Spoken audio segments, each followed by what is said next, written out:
Hey, it's the Screen Team. Thanks for listening to us right here on KWOC. My name is Chris, and we are getting ready to, do some movie reviews for you. And I've got some special reviewers here in the KWOC studio. I'm being joined by Guy. First off, Guy, how are you today, man? I'm doing fantastic. How about you? Doing great, man. We're going to be doing some movies that you have picked for us. Yep. We're going to be doing Kong Skull Island here in a few minutes. Also, the latest Rings film. Ugh. I can't wait to get that synopsis here in just a few minutes. But we're going to be doing, first off, a movie called A Cure for Wellness. And we're being joined by Tracy. Tracy, how are you this evening? I'm doing really great today. We're going to be doing A Cure for Wellness. This is a movie that I have not seen, but I've seen the trailer before the movie came out. And I was like, oh my goodness, this movie looks scary. Looks like a great psychological thriller, doesn't it? It does. See, it really, really does. This is why I enjoy doing this for the Screen Team. I enjoy going to watch movies, to come here and say, don't waste your money. I disagree. I liked it. Awesome. No. Awesome. This movie committed the biggest cardinal sin you could commit in a movie. It was boring. Okay. All right. Before we get into the reviews of the film, Guy, let's start off with you. What is this movie basically about? Give us a little brief. Well, the basic synopsis is a rich corporate executive has submitted a basic letter of resignation to his board that he is taking off, and he's undergoing some health treatments, and it sounds like he's bought into some new age spa kind of medicine, and they're afraid that it's going to ruin any acquisition that this company's having, so they send this young upstart go-getter kind of guy to go retrieve him and bring him back. Okay. He goes to this Swiss retreat for rich people, and what he finds there is not what he was expecting to find there. And you would think that would sound like a very interesting story. But it wasn't. No. Okay. You said it was, what made this movie boring to you? The fact that you were over an hour in the movie before it started getting any legs underneath it to go anywhere. When you see the trailer, it looks like a good psychological thriller. Should I go ahead and count spoilers right now? Because I'm going to have to get into spoilers to answer that question completely. All right. For the folks out there, you haven't seen The Cure for Wellness, you don't want to know any more about it, here's your spoiler alert. Guy, go ahead. Okay. When you see the trailer, does it at any point tell you this entire thing is being run by an eyes wide shut cultist 200-year-old undead zombie who's incestuous with his 100-year-old daughter? No. That's what it is. That's our story here? And you would think that would be very intriguing. But no, it's boring. I don't know where to go next with this guy. Exactly. So I'm gonna go to Tracy. Tracy, you disagree with Guy. You enjoyed it. Tell us what you liked. I will give you the fact that it's an extremely long movie. It does have a very long build-up. I saw people bringing tickets back from the previous showing. I grew a beard watching this thing. That there wasn't a lot of bite or action into it, but it was psychological. If you liked Shutter Island, it has a similar feel to it. Okay. Not for you? No, because I love Shutter Island. Well, now I there were some things that were really predictable. Okay. The fact that the head of the medical clinic was the Count, that was pretty obvious really early into it. But there was some things that I was still questioning about. I did not get that was his daughter right away.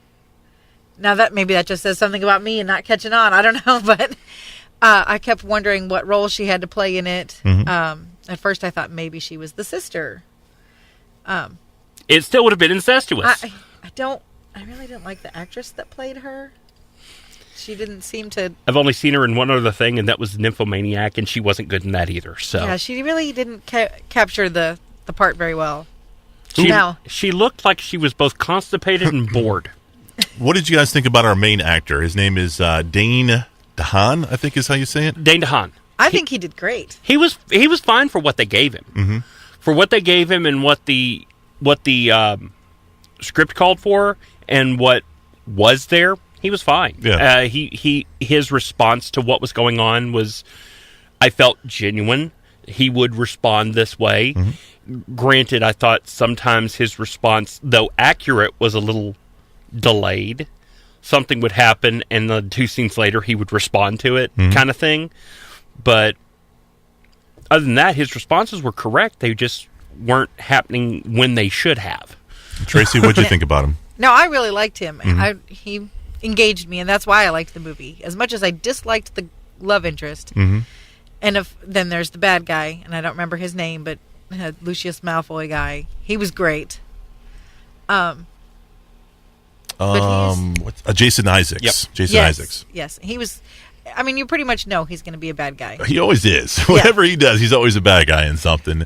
But the kind of like we'll go into in Rings. Yeah. The thing that I didn't like, with a couple things I didn't like, the eels that they put in there for random foreshadowing that didn't really connect to the storyline other than foreshadowing, and the puzzle lady who really had nothing. She had no insight. But you mean the expositional fairy? Yeah. But they didn't who was tie there her for into just to make exposition. Yes. I hate random exposition dumps in things. She comes in, she gives you all this information, and she leaves. Then But she comes in, she parses it out. 25 minutes later, gives you more information, and she leaves. She's only there as an exposition dump. I can't stand that. It's not believable. It's not convincing to the narrative. And it insults me as a moviegoer. I completely agree with that. This lady had all of this information, that who this bad guy really was, and yet she was still there for some reason. Right. And she gives it out in little bits and pieces, just conveniently leading him into his next action. I find it funny, as much as she's agreeing with me on how bad this movie is, she still says she likes it. So do you want to change your opinion, Tracy? No, I did like it. Okay. I'm curious about something. When I saw the trailers for this, it was, very psychological, and, they were like from visionary director Gore Verbinski. And I was like, okay, who is this guy? And I checked him on IMDb, and I was like, the guy who did the Pirates of the Caribbean films? Yep. He's the visionary director. What did you guys think about his... I know you found it boring, but what did you think about the cinematography, the vision of the film? For me, the vision of the film was okay if it could go somewhere. Mm-hmm. The fact that it kind of is the same vein for me as watching The Cell done by Tarso. Okay. It's shocking imagery for the sake of shocking imagery, and you're supposed to see this, and it's one of those that as I'm looking at it, they should just have a big flashing, "Be disturbed" on all their scenes. Yeah. Because it's shock for the sake of shock, and it doesn't do anything for me. It doesn't fit. It's beautifully shot, but when it goes into the disturbing imagery, it's literally shock for shock's sake. And for me, that takes me out of the experience of watching this movie. It pulls the drag chute and yanks me out of enjoying something because it's complete disconnect to what's going on. Tracy, how about you? Perfect example was the wedding/party. Mm-hmm. This... When it went into Eyes Wide Shut, this bad guy goodness. decides he's going to keep his bloodline pure. He's going to rape his daughter, that was from his sister, and for whatever reason decides to. And the trailer never says that any of this is but he decides to bring in 75 other people and have them do choreographed dancing, and as a big cult. Again, she's agreeing with me, but says she likes it. I'm so glad I didn't see this movie, man. So glad. Like I said, this is why I enjoy my job. I get to go see it and say, don't waste your money. Not even on DVD do you waste your money. Even when it goes down to $1, don't waste your money. I'm curious, Tracy, are you going to see this film again? Do you want it? I mean, did you like it that much to watch it again? If it comes on TV. Not even on video will she do it. I did have one question for you. The last scene when the Wall Street guys come to reclaim him. And he drives off into the distance with a big grin on his face that makes no sense. What does that mean? Exactly. It was shot as though it had a meaningful... Like they're end. supposed to go on with their lives, and now whatever. It's literally, you need a small figure of the director. Ask me what it means. Ask me what it means. To try to... No. I have no idea. I can break down a lot of movies. That ending literally made me turn my head like a dog licking peanut butter thinking, what?